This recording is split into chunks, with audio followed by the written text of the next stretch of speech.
I wanted to bring today's episode to the podcast talking all about omegas. This may not be a very sexy topic, but it is actually one of the foundational supplements that we use for both men and women that are on the fertility journey. And many times we myopically will focus on the diagnosis. So we look at, what's happening with our cervical mucus? Why are our hormones off? What's happening with our menstrual cycle?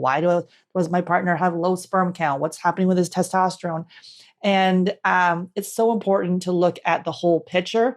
And Omega can be part of that. Not to say it's going to solve all of those issues, but it can be part of your toolkit, an essential part. And we're going to talk about why this is so important, what so many people get wrong with taking Omegas, and how you can select the right one for you and your partner. Excited for you to listen? Let's go.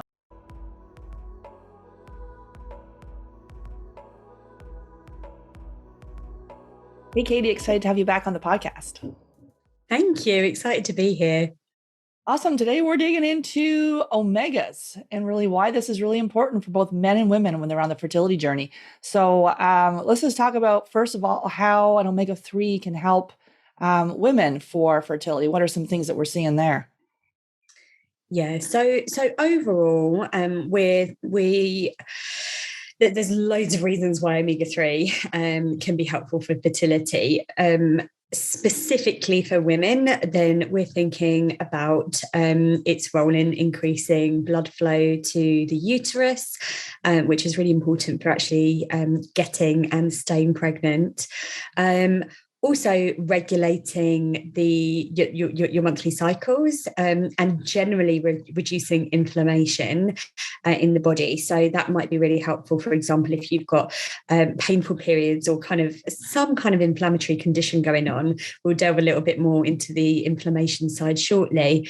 And then really, really critically, omega-3 is such an important nutrient for a growing fetus. So really, lots of people might have heard of the DHA, which is one component of omega-3, not to be confused with DHEA, but DHA. And that's really important for the brain development of a baby in utero, and also for retina development as well in the eyes. So also it's really important in terms of regulation of gene expression. So when we're thinking of actually, again, those early stages of creating a baby, really important to have the omega-3s in there too. So that is helpful during pregnancy, or essential during pregnancy, I should say.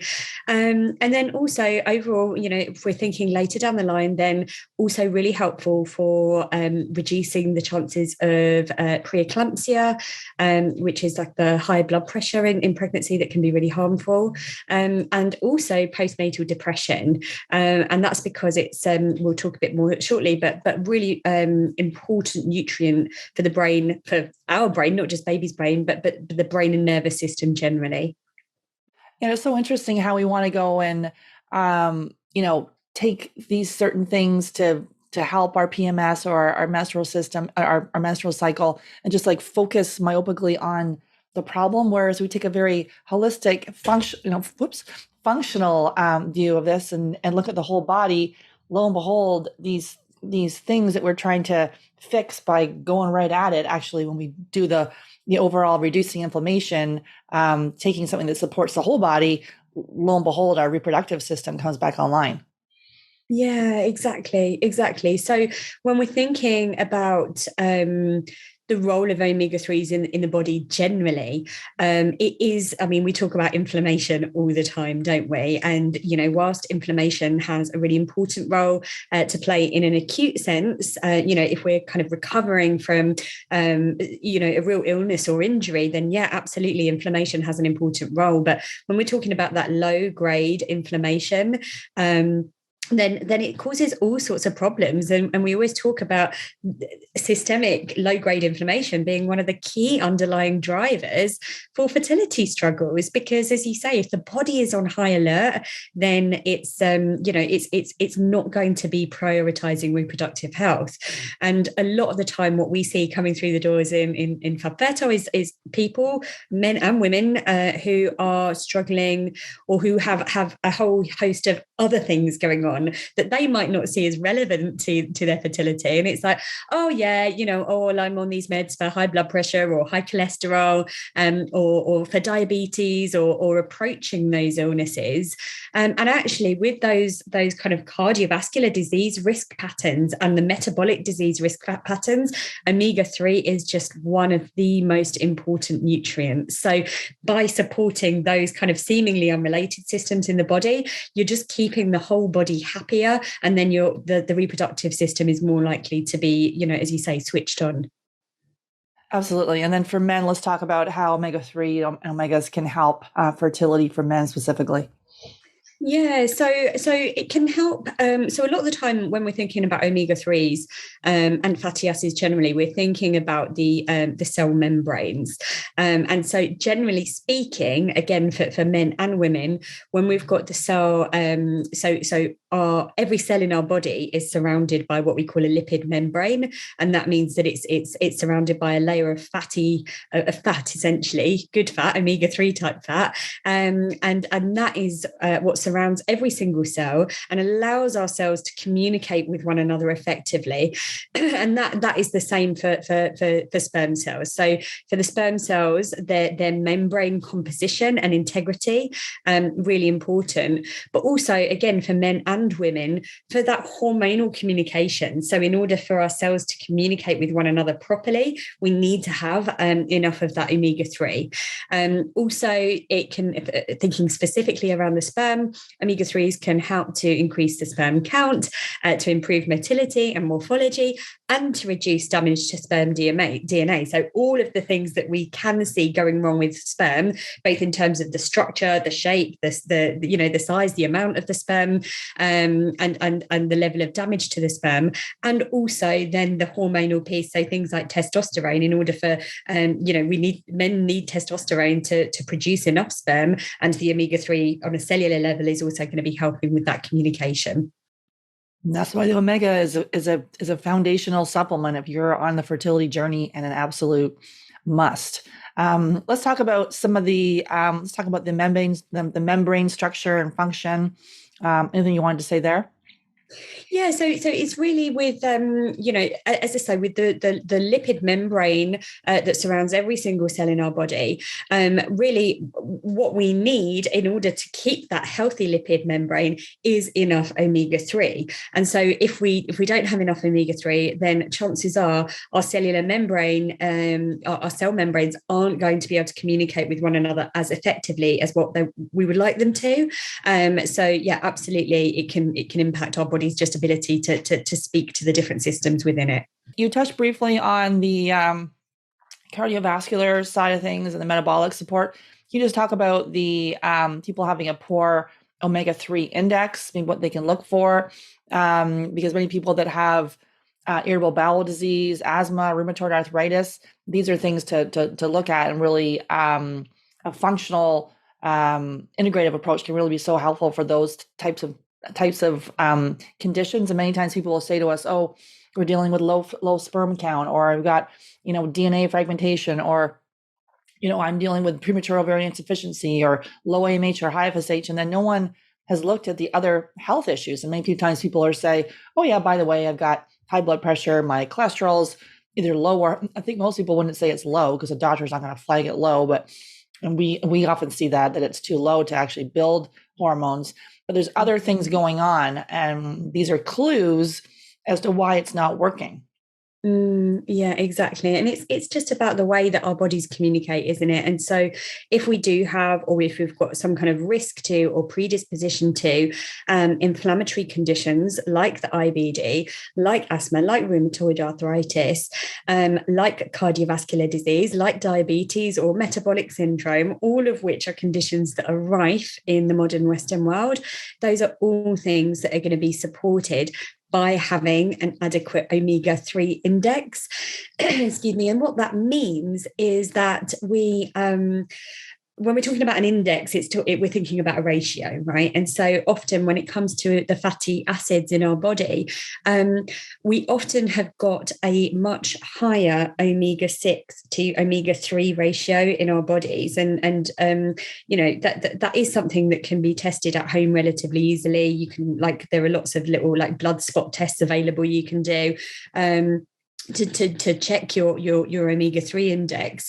And basically what we know is that the modern diet is full of the wrong types of fats, and omega-6 fat is not necessarily a bad thing. Like, it's not necessarily harmful, but it can sometimes be inflammatory. And the thing with the ratio is that they need to be in the right levels in accordance to one another.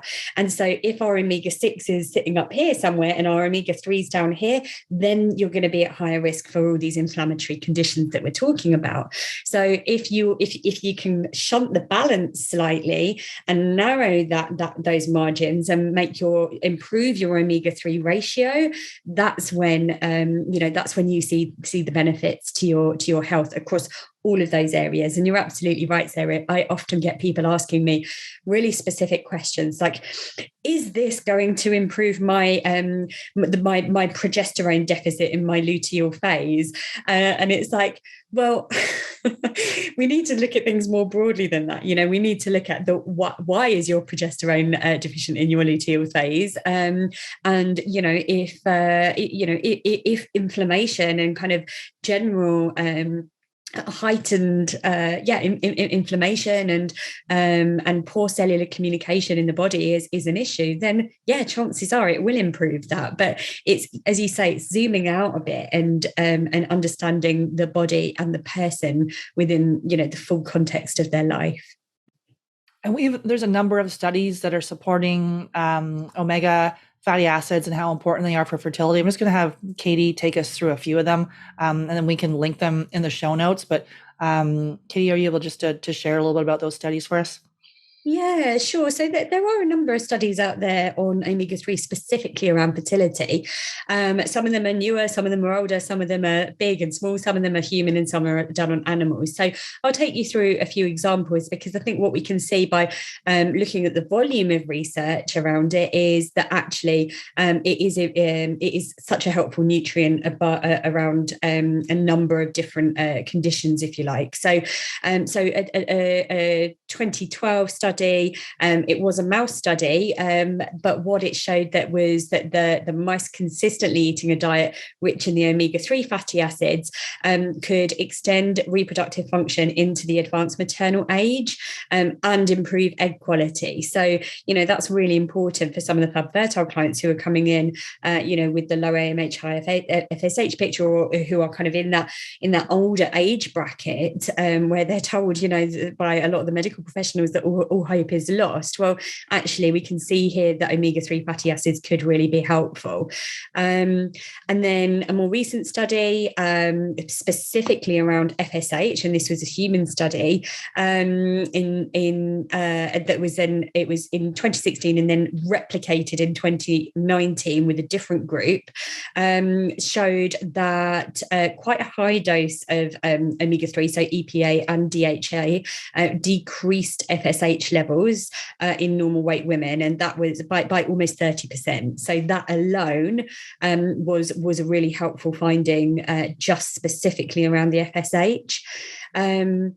And then another piece of research in 2015 looked at the relationship between endometriosis. So again, another example of an inflammatory condition, and the omega-3 levels of women undergoing IVF. So the women who had high blood levels of omega-3, so when we're talking about that omega-3 index again, they were actually 82% less likely to have endometriosis compared to women with low serum EPA levels.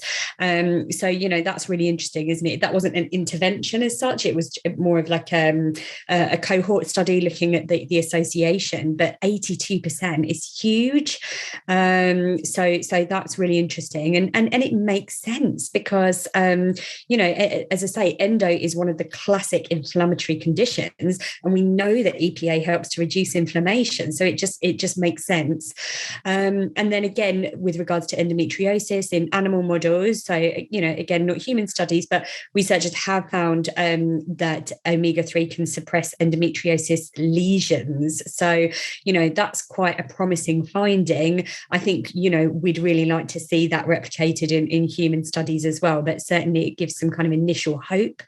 And then thinking about ovarian dysfunction caused by high fat diets. And this is, again, thinking about high fat in the kind of the typical Western world version of high fat, which would be, I guess, things like high refined oils and, perhaps lots of dairy and all of the type of fats from, store-bought cookies and pastries and those kind of things, and chips and fries and those kind of fats, those kind of high fat diets, which are detrimental to health.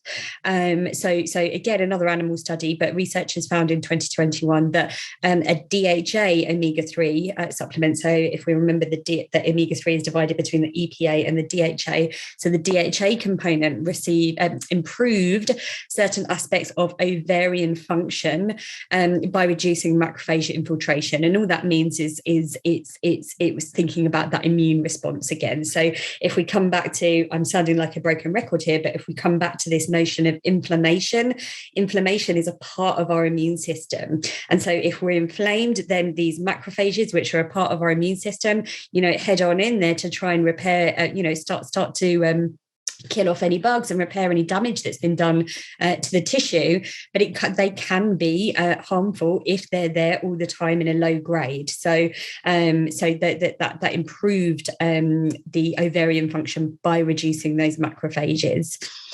And then another larger study. So this was a meta-analysis, which of various different trials, randomized controlled trials, which in medical research is considered the gold standard for medical research in terms of intervention studies.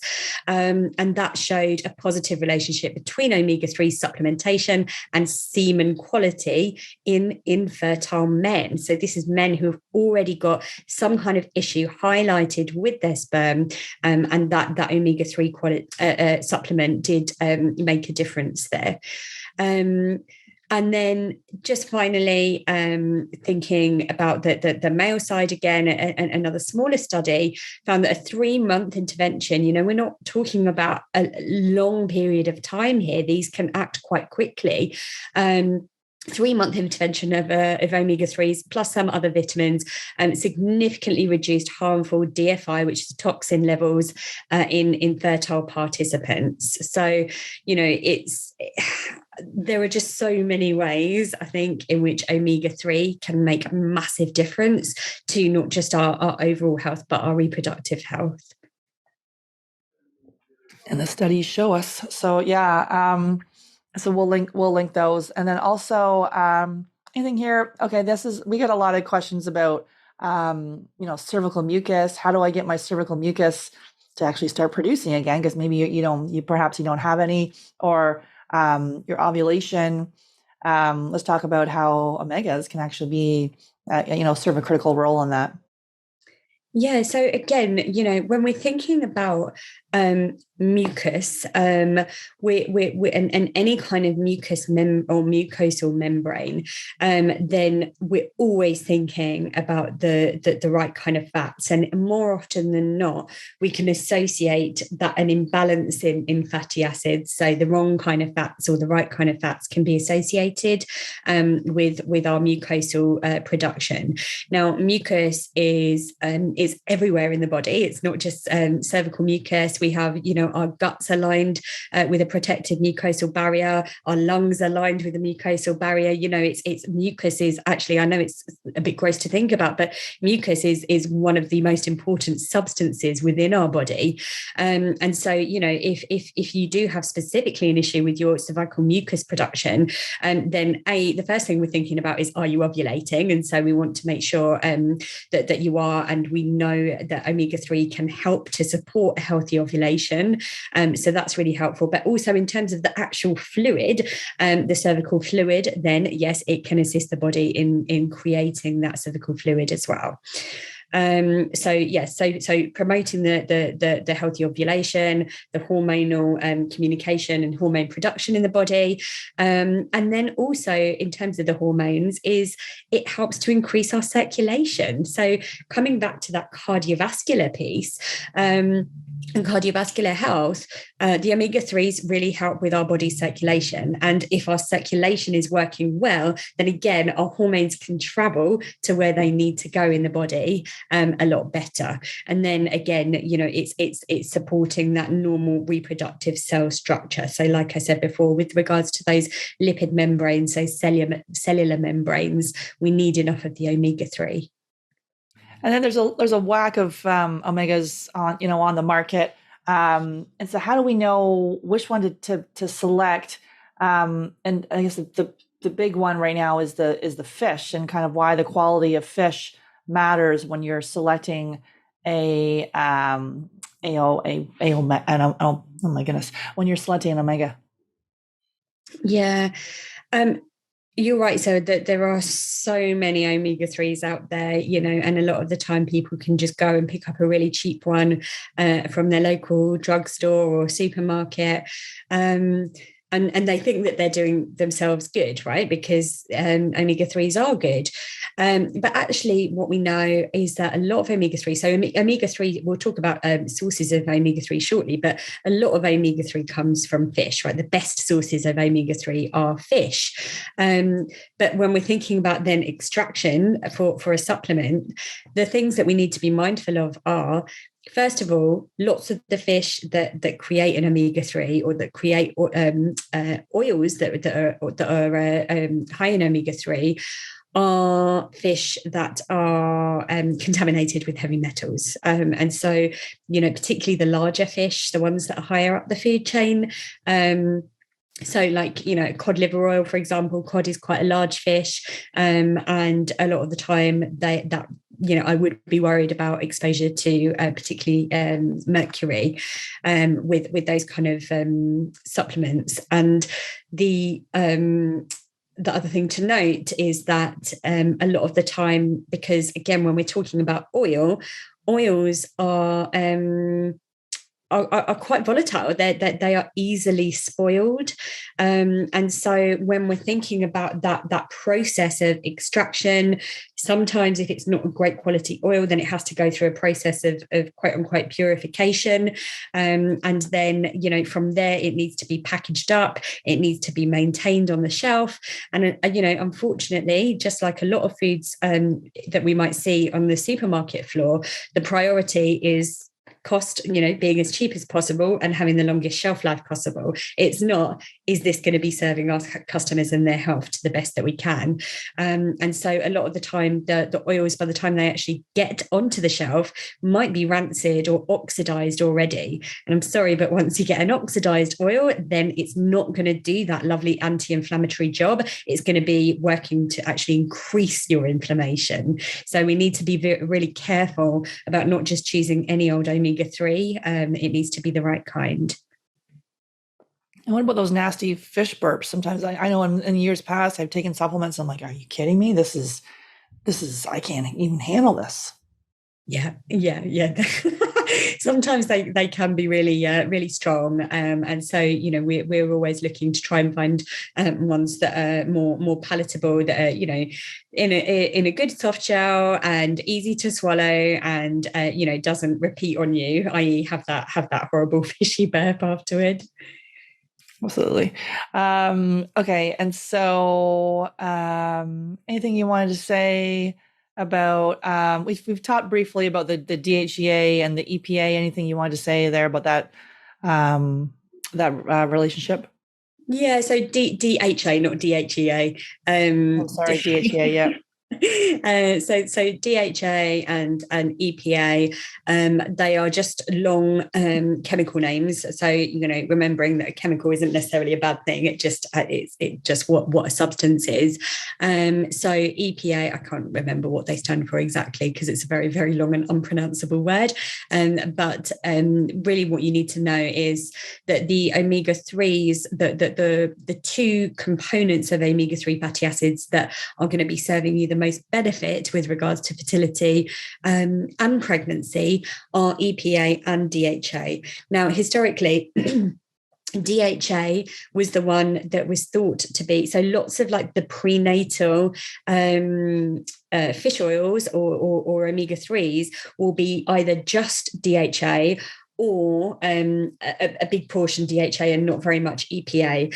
And that's because that is the one that is associated with fetal development and that fetal brain development. So yes, absolutely, really, really important. But the EPA also really important. So, we and the EPA is the important one in terms of like all of the inflammation that we've been talking about. It's the important one in terms of our brain and nervous system, so a lot of the time people who come to us are like super anxious, and actually there's a really good body of research around EPA and its impact on nerves, on anxiety and on depression. So actually it can be really calming for the nervous system. So we don't want to forget about the EPA, and so they're both really, really important. Yeah, it's very interesting. People obviously being on the fertility journey, it can be, impacting all aspects of your life. And then having this diagnosis where you feel like you're running out of time, and then people come to us and they can start at the beginning of the program, they can feel very panicked. And then it's interesting. We see them start kind of panicked and worried.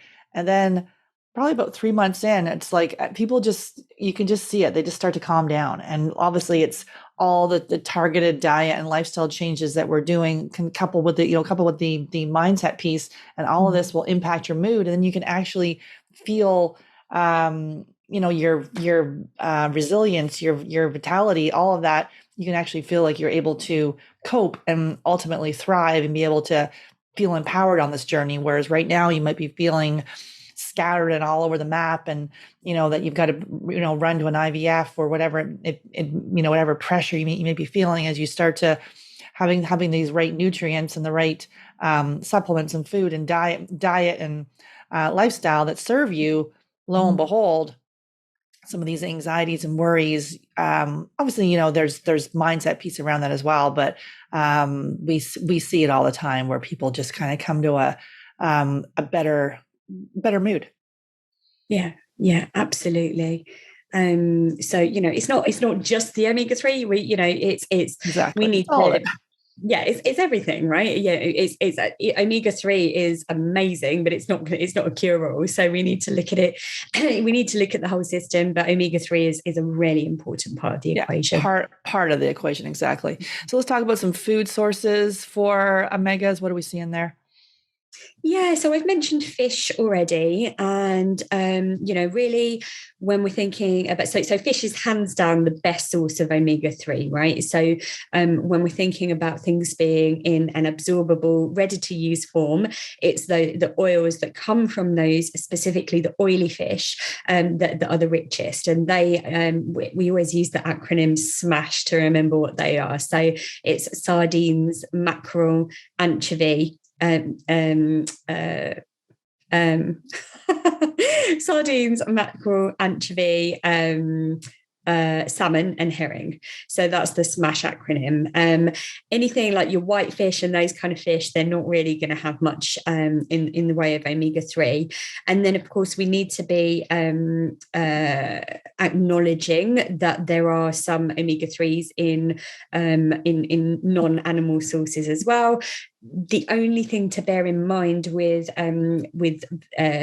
plant sources of omega-3 is that they need to go through a process of conversion. And a lot of the time, people have got genetic variants, which mean that they are not able to convert those very well, and they get stuck at one point in the conversion process. So, it's a lot harder to get the right volume of omega-3 or that omega-3 index, that ratio in your body, if you're a vegetarian or a vegan, or you're not willing to take the fish oil. So it's just worth bearing that in mind. But vegetarian sources of fish oil of omega-3 include some nuts. So generally most nuts will have a little bit, but nuts can also be higher in omega-6 that I mentioned earlier.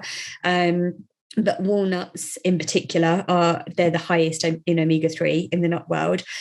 Flaxseed or linseed is really, really nice source of vegetarian omega-3, provided you convert it okay.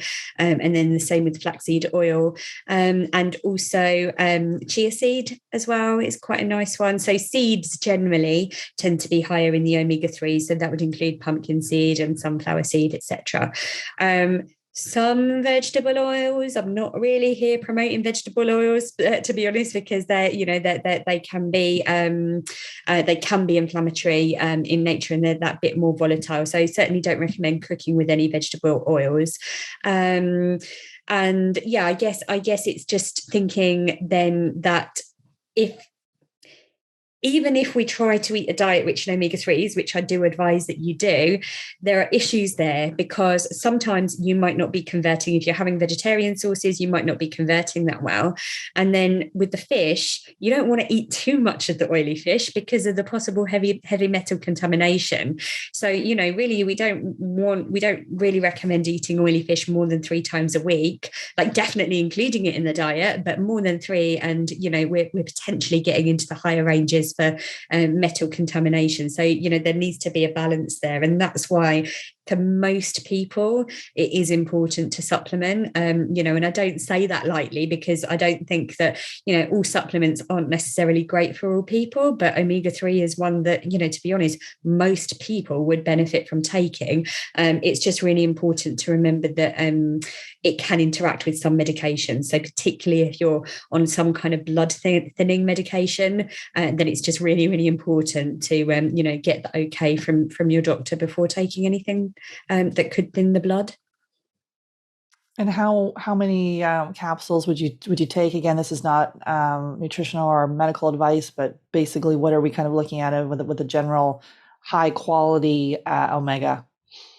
Yeah, I mean, look, generally speaking, like as a minimum, you want to have 1 gram of omega-3, and that would be of actual EPA and DHA in there. So, but that would be minimum. So, I know that one of the products that we use in Fab Fertile is actually providing 1.6 grams. So that's a really solid dose of omega-3, and that's great, because you're covered then. And it doesn't mean it's an excuse to have a bad diet, but what it does mean is that where you might be struggling to get enough in your diet regularly, then you're going to be helped out with that.